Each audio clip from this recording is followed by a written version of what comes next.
Alright, this is going to be episode 1 of 1-ton axle swapping on a 71 F100. Nothing special, we just have some axles from a 2008 F250, and it should be the same from 2005 to, I believe, 2016. So on the front, we're going to be just utilizing the stock mounts just because it makes it 100 times easier. And then the rear, we're going to be doing like a pre-runner style 4-link. So for the rear axle, I just got a truss from Barnes 4-wheel drive. It was literally like 60 bucks. And then I just got some upper link mounts. I believe they're from Barnes too. And they're so cheap, it's like 30 bucks. And then some lower link mounts. And that'll pretty much do it for the rear end. I'm just literally going as simple as possible. Of course, I'm gonna put some gears in it down the road. And then still halfway in the process of welding these, but those are 48-inch links. I cut them out on my plasma table. They're like, you buy the file, it's like 50 bucks, and then you just cut it out. And then for the front here, we're not doing a truss or anything. These things are so sturdy, just as they are. But I'm gonna be doing, these are from Moto Built, and they're a double shock mount. So I'm gonna be running a 2.5-inch coilover and a 2.5-inch bypass. And then this was also, this is really cool. This was also from Barnes 4-wheel drive, and it converts the stock track bar ball joint so you can use a Heim. And it just fits right in there and bolts on, and then you weld it on after. But yeah, that's all. It's gonna be super simple. It hasn't come yet, but I got a link kit from, I believe it was Rough Stuff, that just goes on the stock Super Duty mounts. It makes it super easy. I'm gonna be honest here, I don't really know what I'm doing. So, of course, first I'm gonna get this axle cleaned up, get the paint off of it. I don't know if it's janky or not, but I almost just wanna keep these perches and maybe throw a plate over them just for bump stop mounts. I don't know, I'll probably cut them off. It's kind of ghetto. They're just a pain in the ass to cut off, but yeah, so I gotta clean up the axle, remove the lower shock mounts, remove the leaf spring perches, and we'll go from there.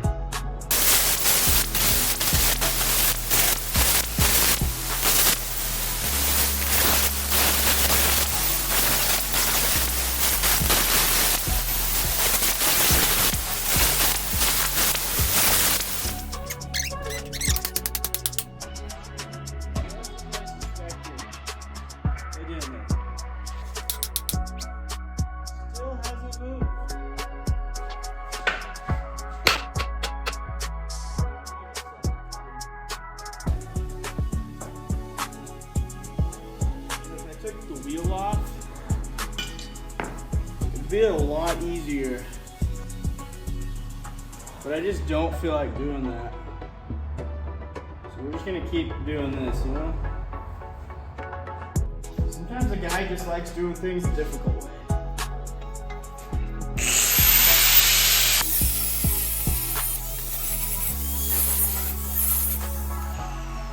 Another 4 seconds of cutting, and it's not going to make any difference. We're going to try though.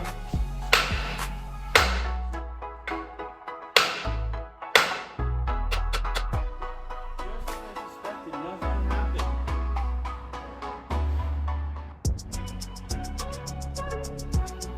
Really need a bigger hammer.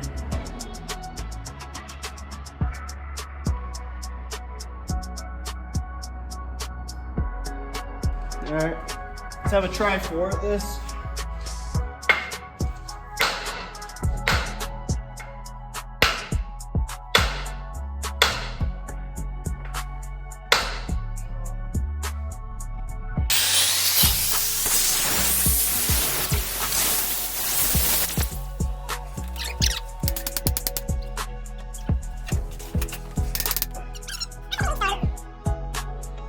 Hoping it turns around in the second half.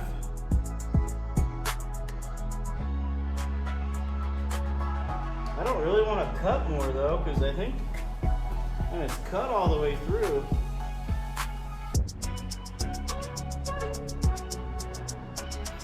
You it's obviously not because it won't come off.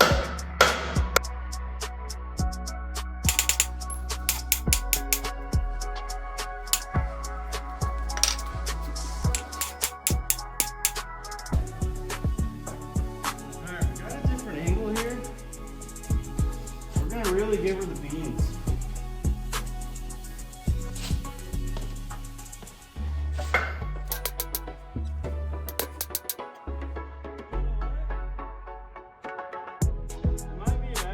I think it's actually moving. Probably not.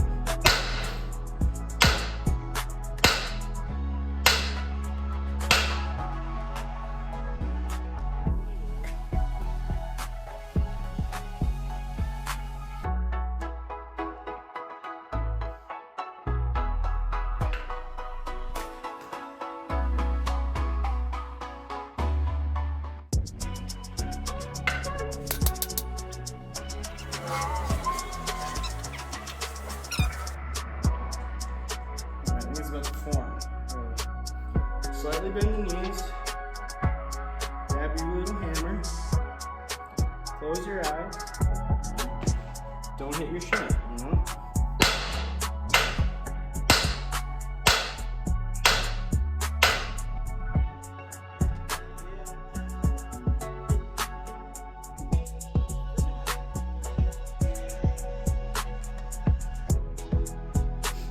Remember like 3 minutes ago when I was debating on whether leaving those on? Should have done that. I didn't. So we're gonna struggle with this for 2 hours. And it's not the size of the hammer, it's how you use it. I have a small hammer and I don't know how to use it. I think the problem is I just haven't hit it enough times.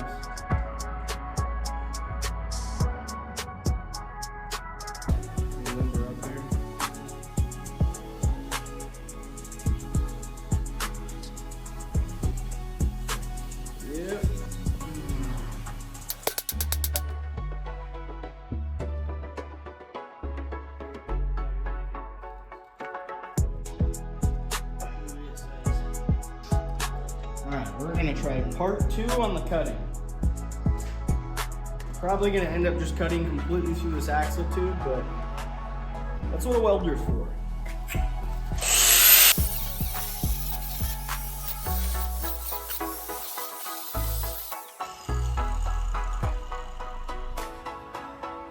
That's exactly what I wanted. So I cut a 1/4 inch into the axle tube to drastically weaken it. So that way, when I build the truck, this breaks. And I hate myself. All right, part 3.5.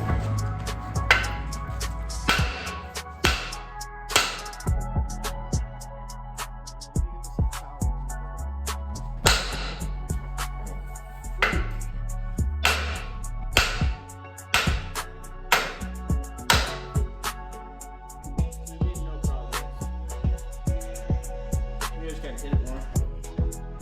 I throw out my bag, but it's the price you gotta pay sometimes.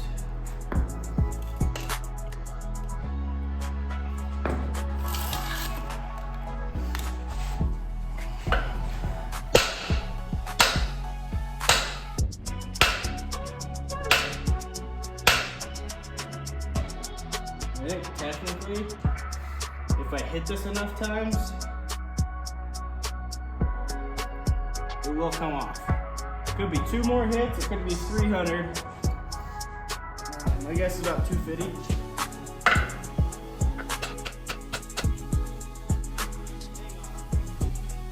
I think I might see a crack in the oil. At this point, I might just be hallucinating. No. 20% chance there's a crack in there, alright? And you know what, damn, I'll take those odds.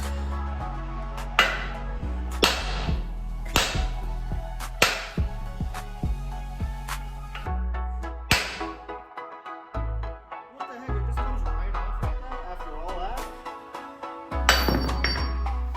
Unbelievable. So I'm gonna fast forward that so it looks like it took like 2 hits.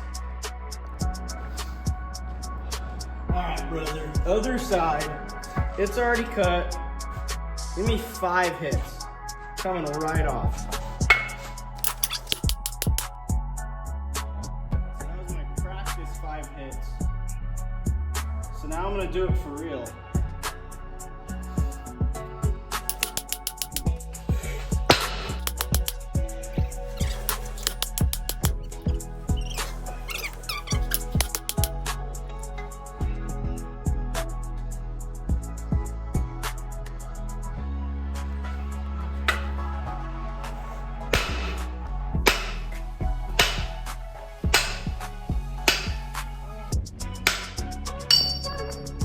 Just like that, 5.5 hits. That thing came right off. Okay, so we got part 2 here. That stupid shock mount. And as you probably guessed, they're gonna pop right off. Probably. Last time took 5.5 hits. I'm gonna say these ones are gonna take 3. All right, that bad girl's cut. What did I say, 3.5 hits? Check this out.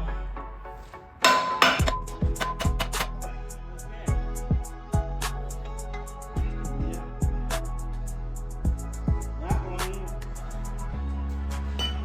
what did it count?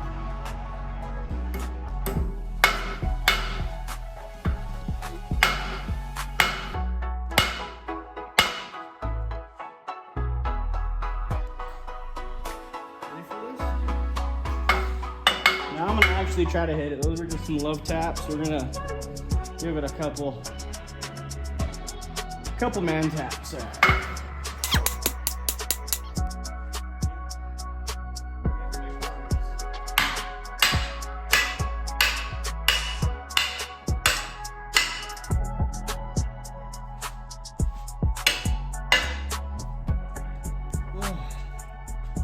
See that? What was that, 2 hits and it came right off?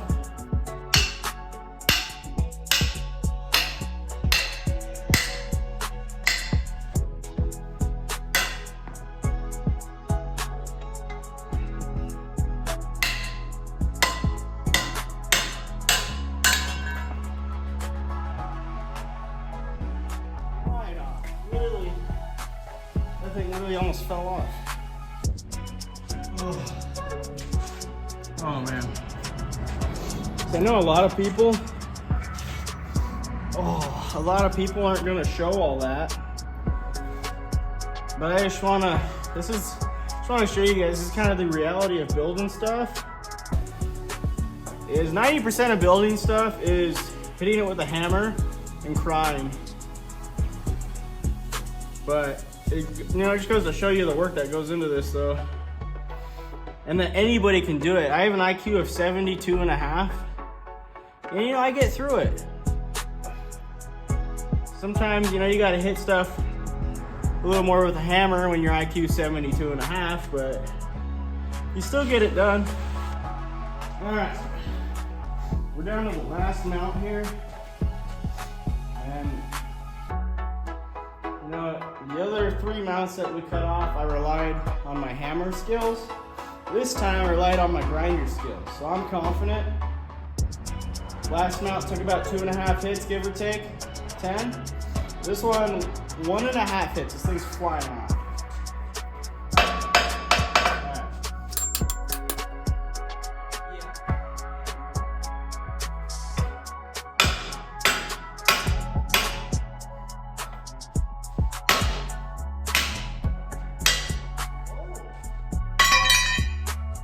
Came off way easier than I thought. All right, now check out these clean cuts. See that? The average person would be like, wow, he really cut deep into that axle tube. It's probably a weak point. But I'm just impressed I didn't cut all the way through the axle tube. So we're gonna grind that out and we're gonna fill that with some weld and we're gonna grind it again and we're gonna act like nothing happened. All right, so I got all the weld ground off. As you can see, I definitely got into the axle tube in some spots. I actually got into it really good, but nothing some weld won't fix. That one's not as bad, but not very good. That one's really bad, so we're gonna ignore that one. That one's gonna need a thick bead weld. But next, we're gonna still need to get the paint off. We're gonna get the truss on, and then the truss, funny enough, goes over the old breather hole. So I'm guessing we're gonna have to weld that shut, and then Barnes 4-wheel drive makes a replacement for this ABS sensor, and it's just a plug with a breather. So we're gonna have to weld that, and then this will be the new breather. All right, now we're gonna get this truss all fitted up, grind the paint off, struggle a little bit. This guy's in my way. Oh, yeah, he's an idiot. All right, don't report me for animal abuse. He just likes eating sparks, all right?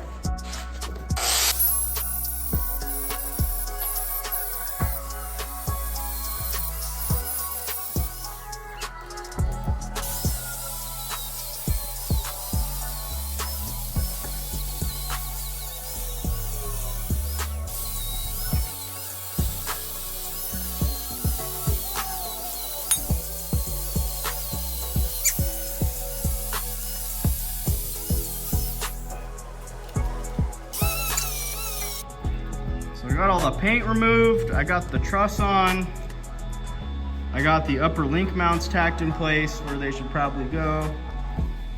I tried to do some math there and I screwed it up, so then I just, you know, resorted to the old tape measure and the eyeball. But yeah, welded the truss in, not all the way, but just so it's sturdy enough. So now I'm just gonna weld those in a little more so they don't snap off when I mock everything up. I don't really want to weld them full yet because I'm not confident, but let's lay some boogers down.